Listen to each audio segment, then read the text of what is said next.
welcome back to the most unprofessional sports channel on YouTube. Welcome back to Swivel Chair Sports. I'm your host, Zach Zuckerberg. Here with our hosts today, Aaron and Joe. Go say hi, guys. Hello. All right, in this video, we'll be doing another edition of our NFL Weekly Winners and Losers. If you haven't seen our previous video for this week, we actually split up AFC and NFC, and this is the NFC edition of Week 11 Winners and Losers in the NFL. If you enjoy this format, let us know down below. If you want us to go back to the mixed format, then also let us know down below. But other than that, let's go ahead and get started with our first winner of the week. Yeah, and if you like our content, be sure to like and subscribe, leave a comment, let us know what you think. All right, so my winner for this week in the NFC came on the first game of the weekend. Well, not technically the weekend because this was on Thursday. But Thursday Night Football, we saw the Eagles take on the Commanders, and Saquon Barkley put on quite the performance, further proving why he deserves to be towards the top of the Offensive Player of the Year conversation. This past week, he helped the Eagles to a thrilling victory over the Commanders, helped extend their lead in the NFC East, pushing that up to, I believe, 1.5 games, if I'm not mistaken. But now also having, obviously a win against them helps that even more. Throughout the game, Saquon was able to collect about 200 scrimmage yards. I think he fell just a few yards short, like 196 or something like that. On only 28 touches, 2 catches, 26 carries. But most importantly, he iced the game with back-to-back rushing touchdowns within 20 seconds of each other in the last 8 minutes of the game, I think it was.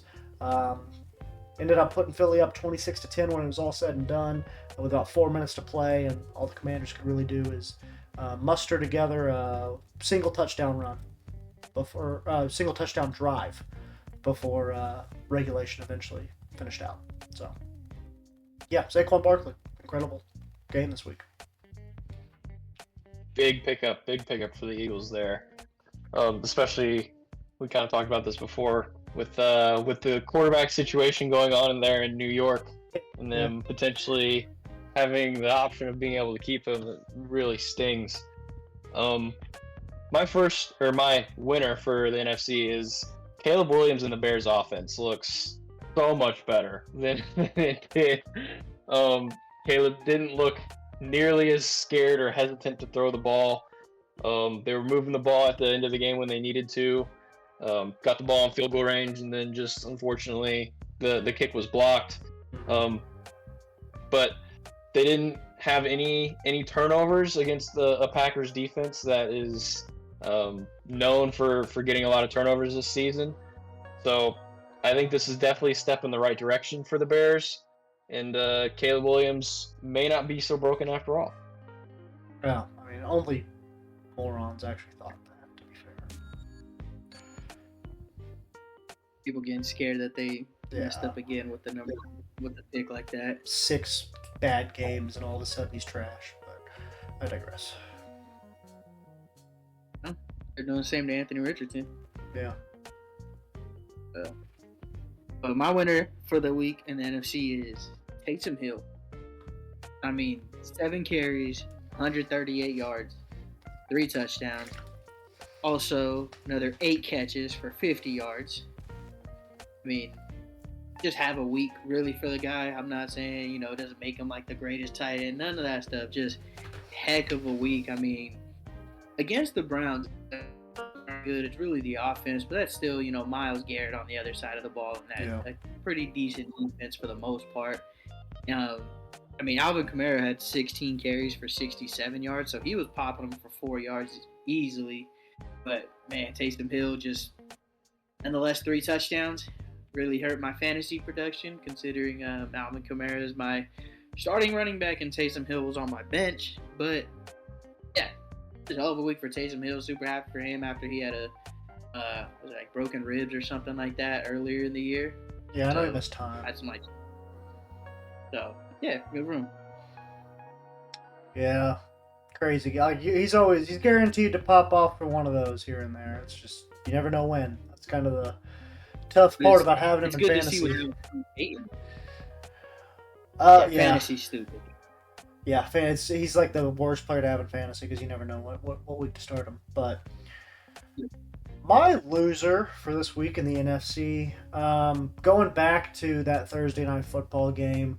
Obviously, this doesn't mean they're dead for the season, but the Commanders looked a little rough against some mightier competition this time around. Had a chance to stake their claim as the best team in the NFC East with a victory over the Eagles, put themselves a leg up on the competition with a win this past week, but it seemed like a possibility, to be honest, up until that last quarter when the Eagles just kind of got out to that 2-score lead early in the quarter, and Commanders couldn't quite fight their way back into it. The Eagles or the Commander. The main thing that kind of lost them the game, I feel like, is Commanders had the ball 4th and 2 on the Eagles' 26-yard line, down 3 points. I think it was about halfway through the fourth quarter at this point, 12-10 ball game. Eagles up. Commanders well inside field goal range, obviously, but chose to go for it on 4th down. I guess not feeling confident in their defense, which is understandable this season, I guess. But had the opportunity to go up 1 point with a field goal there, chose to go for it, didn't convert. Eagles ended up marching down the field, putting it in the end zone with Saquon Barkley to go up 19-10. And then with about 5 minutes to go in the game, Jaden Daniels drops back on his first touch of the drive, first play of the drive, and throws an interception, game-sealing interception. Basically, all but ended the game right there. But just to add a little salt to the wound, Philadelphia then also punched another touchdown in on the back of Saquon Barkley, who took it like 39 yards to the house, looking best he has all season, all last 5 seasons. And yeah, just a tough game for the Commanders. Couldn't come out with a victory in a game that they could have easily, if a couple things go their way there at the beginning of the fourth quarter, could have easily came out with a dub here, but just couldn't get it done. Kind of a disparity between them and the Philadelphia Eagles. I think the Eagles, if put in that same situation, would have executed. I think that's kind of the difference between those two teams right now, kind of playing out live and in living color. Yeah, but I definitely think this sort of performance is a step in the right direction for the Commanders. Oh, for sure, as a franchise, absolutely. Last season, this is a complete blowout win. You put this version of the Eagles against last year's Commanders team, that's definitely a 20+ point blowout. So they're on their way, just not quite there yet. Yeah. My NFC loser is the San Francisco 49ers.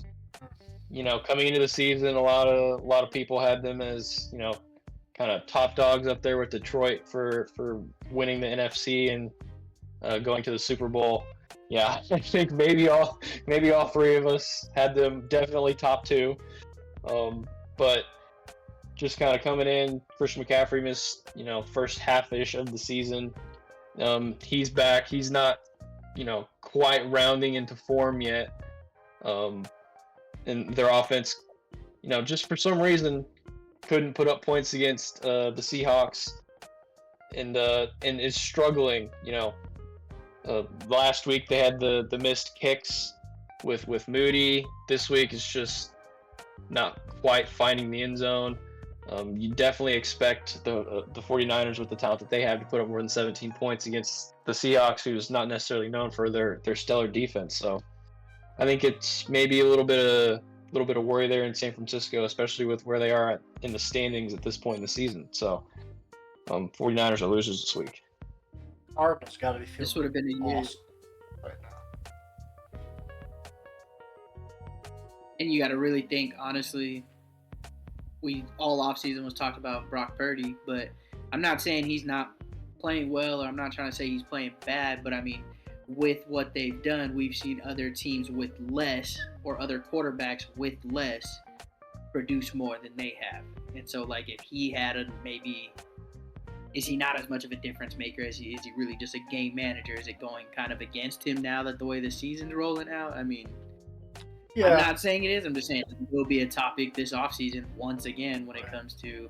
Well, especially with How his much is he gonna contract coming up, I think he's eligible for an extension this offseason. So, if not this offseason, next offseason. And so, yeah, I mean, we've definitely seen the limitations of him this season to an extent. So, I don't know. Without a doubt. My loser is repeated offender. They're on this list often for all the right reasons. It's what we've come to expect of this team. It's just good old-fashioned America's team, the Dallas Cowboys. By far losers this week. I mean, yeah, the season's falling apart. You didn't, in the offseason, you don't need a running back. We have Zeke. We'll sign Dalvin Cook. We have Rico Dowdle. Well, they suck. They still can't run the ball. They're not feeding Zeke at all. He didn't get no play till the fourth quarter. So. He's starving. Zeke's starving out there. Yeah. He's trying. But I mean, so you have that. You have Michael Parsons has had a tough year. Not what you wanted out of him. Injuries and the defense just. None of the team is working out. You traded for Jonathan Mingo. That was supposed to be the receiver you traded for, right? And we don't need D-Hop. We don't need Amari back. We need Jonathan Mingo. And then we're gonna go pay our quarterback 40 or 50 or 60, whatever he's 60 a year now. 60, yeah. I think the new one's 60. Yeah, we're gonna pay our quarterback $60 million a year just to watch our backup perform just as good or bad as he did the past couple games. I mean, they didn't know where the sun would be when they built this new stadium. They didn't know that it was going to be in Which their is eyes. crazy. It's been there, billion years or so, give or take.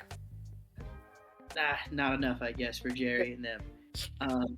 Jerry won't buy new curtains. He's too big, too prideful. I spent all this money. He said, "What do you want me to do? Tear down the stadium, build a new one?" You gotta fix the roof first. Just tell him to put a big-ass star in the middle of it, and he'll go crazy. Put some nice stickers, the window ones. They got window tint. Just go get some tint. Go back decade and a half or so and get you a couple fat heads. Put those on that bad boy and, really make it scenic. As if he doesn't have a couple million to spend. But yeah, we could keep it cheap right there. Look, we had problem solved for the sun right there. They have a retractable roof, if you guys didn't know. But they actually don't really use it. It was the first time it was supposed to be open since 2022 this past week. And what happened? The sky fell. Pieces of the roof were falling off, were damaged. They made them reattach a couple pieces. They had to keep it shut for the game. I mean, just if you can name something going wrong, it's going wrong. They call a fake punt on their side of the field for their guy to just get absolutely leveled by John Mechie. Mike McCarthy decides not to use his best weapon on the team in Brandon Aubrey to kick. Decides to go for it on fourth down, doesn't get it, turns it over. So, I mean, if it's going bad for the Cowboys, I think it can get worse, though. That's all I'm saying. I don't think this might not be the end of this roller coaster quite yet. And all of that led to them losing the Battle of Texas, so they don't even have the state on their side anymore. It's officially Houston territory.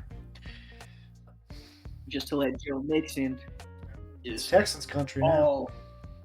Great long. Obviously, it's been a tough season for Jerry and the boys down there at Jerry World.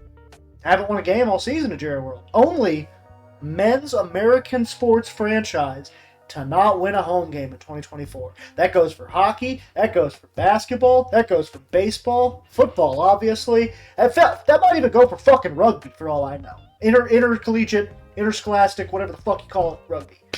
They can't even win a home game like they can. So, unless y'all got anything else, I think that'll do it for this episode of the most unprofessional sports channel on YouTube, Swivel Chair Sports.